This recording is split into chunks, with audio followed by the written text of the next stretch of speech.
So here we have the function 1 minus x divided by square of the cosine inverse of x. So this is a left-handed limit. That's because the cosine inverse of x exists only for values of x less than 1. So now we have, what we're going to do is we're going to substitute cosine inverse of x by theta. So that means x will be equals to cosine of theta. So when x equals to 1, so this implies that cosine of theta is equals to 1, which implies that the theta value is equals to 0. So let us substitute this value back into a function. So we have limit theta approaching 0. So we have 1 minus x, so that will become 1 minus cosine of theta divided by cosine inverse of x is theta, so we have theta squared. Now we know that 1 minus cosine of theta is 2 times sine squared theta over 2. As we already have a theta squared in the denominator, so all we need to do is divide by 4 and multiply it by 4. So we have 2 over 4 times limit theta approaching 0 sine of theta over 2 divided by theta over 2 whole square. So 2 over 4 is going to give us 1/2. So we have the limiting value of the given function is 1/2. Let's go to the next problem. So here we have the function 1 minus x divided by pi minus 2 times sine inverse of x. So we need to find the limiting value when x approaches 1 from the left hand side. So this is a left-handed limit. Again, that's because sine inverse of x only exists when x is less than 1. Now we're going to suppose that sine inverse of x is equals to theta. So that gives us x equals to sine theta. Also, we need to find the value of theta. So when x equals to 1, this implies that sine of theta is equals to 1, which implies that theta is equals to 90 degrees or pi over 2 radians. So we have, so now our limit becomes limit theta approaches pi over 2 1 minus sine theta divided by pi minus 2 sine, this is simply theta. Sine inverse of x is theta. Now we're going to change, now this theta is approaching a non-zero value, so we need to calculate the limit at the origin. So that means we change from theta to h, so we have h approaching 0. So that would mean we will need to change theta by pi over 2 plus h divided by pi minus 2 times pi over 2 plus h, which is equals to limit h approaching 0. So we have 1. Now sine 90 plus theta is negative cosine of h. So pi minus 2 times pi over 2. So we have pi minus h in the denominator, and that's giving us limit h approaching 0, negative h in the denominator. Now 1 minus cosine of h will be 2 times sine squared h over 2. Now we need an h squared in the denominator, so that means we will multiply it by h over 4, which would mean we'll need to multiply the entire function by h over 4. So we have negative 2 times limit h approaching 0 sine h over 2 divided by h over 2 whole squared. We have limit h approaching 0 h over 4. So So we have the final answer will be -2 times 1 squared times limit of h over 4 is going to be equals to 0. So the limiting value of the given function is 0. Let's do another problem. So we begin by first assuming that cosine inverse of x is equals to theta. So that gives us x equals to cosine of theta. Now we'll find the value of theta. So when x equals to -1, so this implies that cosine of theta is equals to -1, and -1 happens when we have cosine of pi radians. So that means the theta is going to be equals to pi. So it's approaching pi. So we can rewrite the limit as theta approaching pi, square root of pi minus square root of cosine inverse of x will be theta divided by 1 plus x. So x here is cosine of theta. Now we're going to rationalize the numerator. So that gives us limit theta approaching pi. So we multiply root pi minus theta by root pi plus root theta. And we do the same thing to the denominator as well. So we have 1 plus square root of 1 plus cosine of theta. So that is multiplied to square root of pi plus the square root of theta. So this is equals to limit theta approaching pi.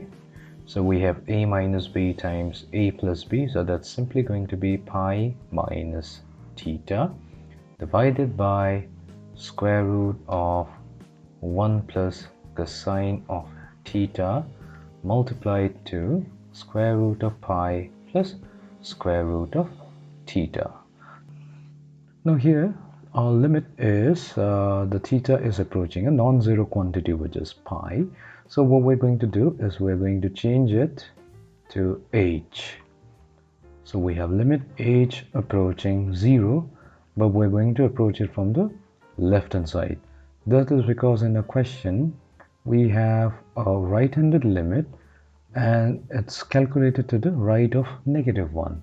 Now since we're calculating the limit for h, which is 0, now that is going to be -1 is to the left of 0, so we're calculating a left-hand limit.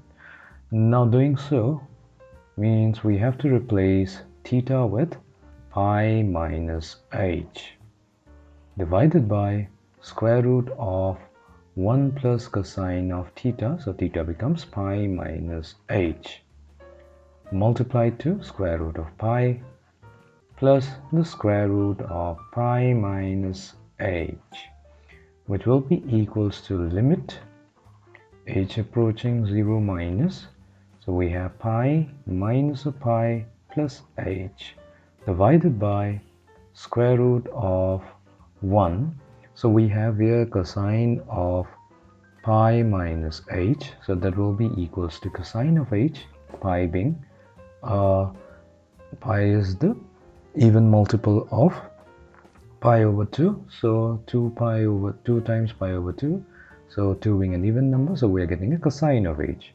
Also we are in the second quadrant where only the sine function is positive, so we have negative cosine of h multiplied to square root of pi plus the square root of pi minus h. So we have limit h approaching 0 minus pi minus pi gets cancelled, so we have h in the numerator divided by square root of, so we have 1 minus cosine of h here, so cosine of h is 2 times sine squared h over 2 multiplied to square root of pi plus the square root of pi minus h. So we have limit h approaching 0 minus h divided by So we have square root of 2 times sine square h over 2 will simply become sine h over 2 multiplied to square root of pi plus the square root of pi minus h. So we're going to divide the numerator h by 2 and we will also multiply it with 2. So finally we have 2 times 2 over square root of 2 multiplied to limit h approaching 0, h over 2 divided by sine of h over 2 multiplied to limit h approaching 0, 1 over square root of pi plus square root of pi minus h. Now we apply the limiting values, so that is going to give us 2 over square root of 2 times 1 times divided by square root of pi plus square root of pi, which will be 2 times the square root of pi. So the 2 and 2 gets cancelled, leaving us with 1 over square root of 2 pi. So this is going to be the limiting value of the given function when x approaches -1. Let us do another problem. So here we need to determine the limiting value of the given function when x approaches infinity. Now we know we have a pi over 4 here, so we know that tangent inverse of tan pi by 4 is equals to pi over 4. So let us substitute this into our function. So we have limit x approaching infinity, x multiplied to tangent inverse of x plus 1 over x plus 4 minus tangent inverse of 10 pi over 4. Now the reason why we have done this is because we can combine tangent inverse of x minus tangent inverse of y, and that will be tangent inverse of x minus y divided by 1 plus xy. So we have now limit x approaching infinity, x multiplied to tangent inverse of x plus 1 over x plus 4 minus tangent of pi over 4. Now tangent of pi over 4 is actually equals to 1. So instead of tangent of pi over 4, we're going to write here 1.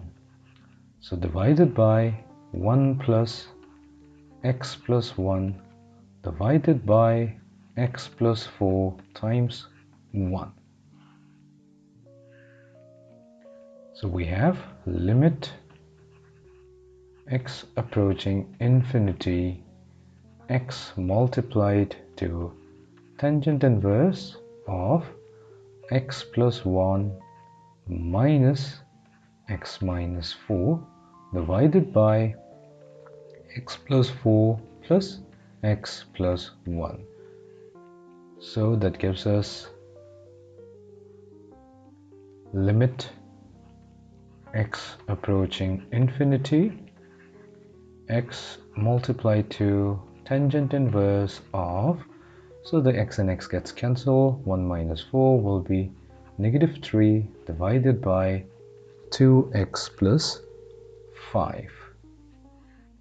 So now that we have the tangent inverse function, so we are going to divide it by -3 over 2x plus 5 and also multiply it by the same factor, -3 over 2x plus 5. That's done because we can apply the definition. So we have limit x approaching infinity, tangent inverse of -3 over 2x plus 5 divided by -3 over 2x plus 5 multiplied to limit x approaching infinity, negative 3x divided by, so we've multiplied x with negative 3 in the numerator divided by the denominator, which is 2x plus 5. Now, as per the definition of the inverse function, so we have the limiting value of tangent inverse of negative 3 over 2x plus 5 divided by negative 3 over 2x plus 5 is going to be simply 1. So we are left with only the limit negative 3x over 2x plus 1. We have negative 3x in the numerator. Now we're going to take x as the common factor in the denominator. So that leaves us with 2 plus 5 over x. So that we can cancel the x and x in both the numerator and the denominator.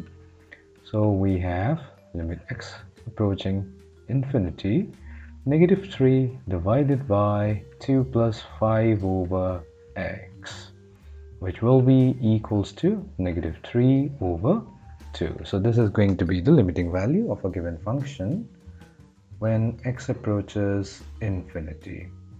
So we have, so this value is going to be equals to negative 3 over 2.